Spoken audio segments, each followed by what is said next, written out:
मंडळी, मोठी बातमी समोर येत आहे। मराठीतील लोकप्रिय अभिनेत्री उर्मिला कोठारेच्या कारचा अपघात झाल्याची बातमी समोर आली आहे। मुंबईतील कांदिवली परिसरात पोईसर मेट्रो स्टेशन जवळ ही घटना घडली आहे। काल शुक्रवारी 27 डिसेंबरला घडलेल्या या घटनेत एका व्यक्तीचा मृत्यू झाला आहे।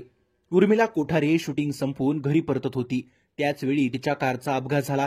चालकाचं कारवरील नियंत्रण सुटल्यानं हा अपघात झाला आहे। कारनं 2 मजुरांना उडवलं, त्यापैकी एका व्यक्तीचा मृत्यू झाला असून दुसरा मजूर गंभीर जखमी आहे। या अपघातात उर्मिला आणि तिचा ड्रायव्हरही जखमी झाल्याचं समजतंय। टाइम्स नऊनं दिलेल्या वृत्तानुसार या प्रकरणी समतानगर पोलीस ठाण्यात चालकाविरुद्ध गुन्हा दाखल करण्यात आला असून पोलिसांनी तपास सुरू केला आहे। पोलिसांनी दिलेल्या माहितीनुसार अपघात झाल्यावर गाडीतील एअरबॅग वेळीच उघडल्यानं उर्मिलाचा जीव वाचला, मात्र तिच्या गाडीचं मोठं नुकसान झालं आहे। उर्मिला कानेटकर कोठारे ही एक प्रसिद्ध मराठी अभिनेत्री असून दुनियादारी, शुभमंगल, सावधान, ती सध्या काय करते या चित्रपटांमध्ये तिनं काम केलं आहे।